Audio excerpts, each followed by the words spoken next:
Assalamualaikum warahmatullahi wabarakatuh. Seperti yang telah biasa dilakukan ketika salah satu sahabatnya meninggal dunia, maka Rasulullah Shallallahu Alaihi Wasallam mengantarkan jenazah sampai ke kuburan. Dan pada saat pulangnya, maka disempatkannya lah singgah untuk menghibur dan juga menenangkan keluarga almarhum supaya tetap bersabar dan bertawakal menerima musibah itu. Kemudian Rasulullah Shallallahu Alaihi Wasallam bertanya, tidakkah almarhum pada waktu itu mengucapkan wasiat sebelum dia wafat?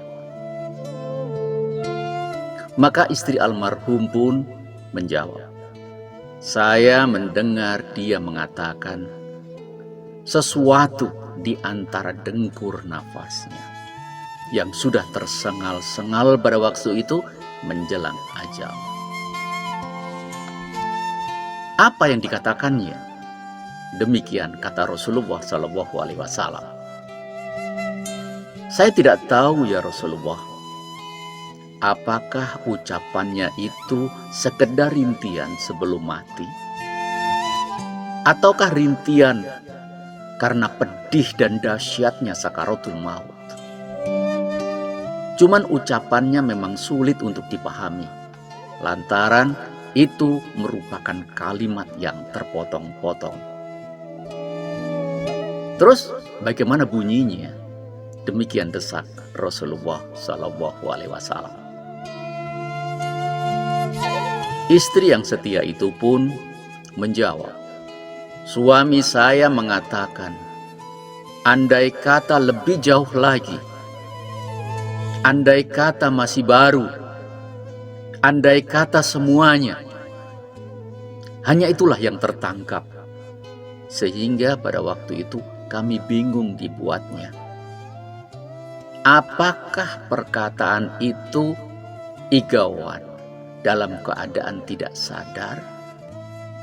Ataukah pesan-pesan yang tidak selesai?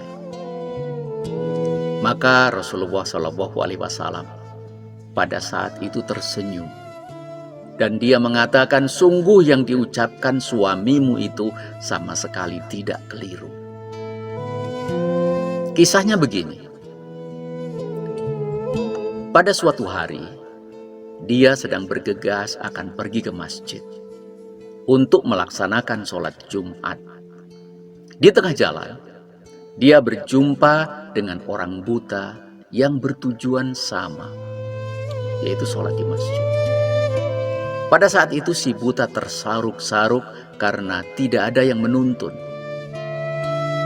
Maka suamimu pada waktu itu membimbingnya sehingga tiba di masjid. Tatkala hendak mengembuskan nafas yang terakhir, dia menyaksikan pahala amal solehnya. Lalu dia pun berkata, andaikan lebih jauh lagi. Maksudnya adalah, andaikan jalan ke masjid itu lebih jauh lagi, maka pahalanya akan lebih besar pula. Ucapan lainnya ya Rasulullah? Demikian tanya istri yang mulai pada saat itu tertarik dengan apa yang dikatakan oleh Nabi. Adapun ucapan yang kedua, dikatakan, tatkala dia melihat hasil perbuatannya yang lain. Sebab pada hari berikutnya, waktu dia pergi ke masjid, pada pagi-pagi, sedangkan pada saat itu cuaca dingin sekali. Di tepi jalan, dia melihat seorang lelaki tua yang tengah duduk menggigil pada waktu itu. Kedinginan dia. Dan kebetulan, suamimu membawa sebuah mantel baru. Maka suamimu mencopot mantel lama, diberikanlah mantel itu pada lelaki tersebut. Menjelang saat terakhirnya, suamimu melihat balasan kebajikannya karena memberikan mantel itu. Sehingga pada saat itu dia pun menyesal dan berkata, andai kata yang masih baru kuberikan padanya, dan bukan mantelku yang lama, pasti pahalaku akan lebih besar lagi. Dan itulah yang dikatakan suamimu selengkapnya.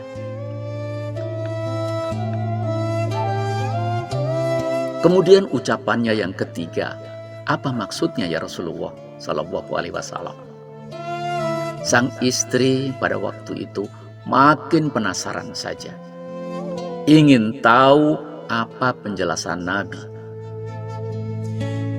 Maka dengan sabar, akhirnya Nabi menjelaskan.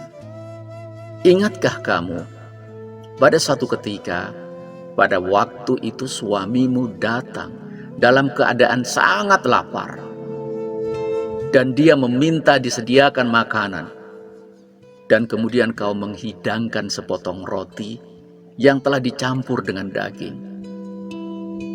Namun tatkala hendak dimakannya, tiba-tiba seorang musafir mengetuk pintu dan meminta makan suamimu.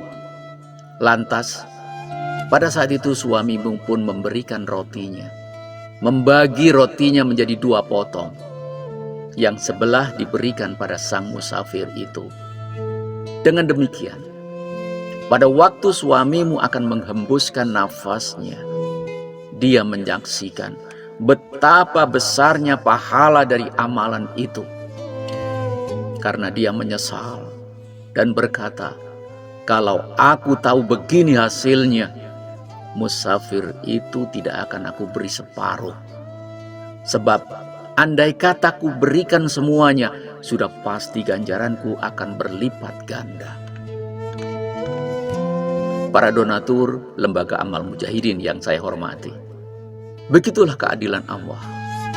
Karena pada hakikatnya, apabila kita berbuat baik, sebetulnya kita juga yang akan beruntung, bukan orang lain. Ketika kita mau memanfaatkan harta kita untuk orang lain, kita menolong pada orang yang membutuhkan pertolongan. Perbuatan baik itu bukan untuk orang lain sebetulnya, tetapi pada hakikatnya adalah untuk kita. Yang beruntung adalah kita nanti. Allah Subhanahu wa Ta'ala akan menampakkan semuanya dan memberikan pahala. Segala tindak tanduk kita itu tidak lepas dari penilaian Allah. Sama halnya dengan perbuatan-perbuatan buruk kita. Sedikit pun tidak akan pernah lepas dari pandangan Allah. Dan juga catatan daripada malaikatnya. Akibatnya juga menimpa pada diri kita sendiri. Kalau kita berbuat baik, sebetulnya kita berbuat baik untuk diri kita sendiri. Dan ketika kita berbuat buruk, maka berarti kita berbuat buruk atas diri kita sendiri pula.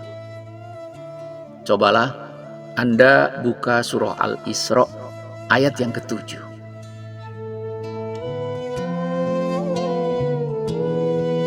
Kalau kamu berbuat baik, sebetulnya kamu berbuat baik untuk dirimu sendiri.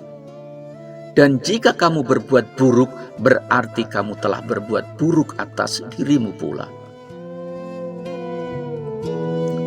Donatur Lembaga Amal Mujahidin yang kami hormati, demikianlah hikmah yang kami sampaikan pada Anda tentang andai kata aku bisa memberi lebih banyak lagi sebelum penyesalan datang pada kita.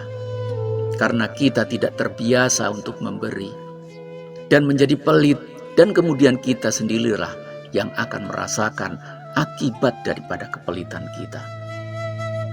Ingat ayat tadi, kalau kamu berbuat baik, sebetulnya kamu berbuat baik pada dirimu sendiri. Dan jika kamu berbuat buruk, berarti kamu telah berbuat buruk atas diri kamu pula. Assalamualaikum warahmatullahi wabarakatuh.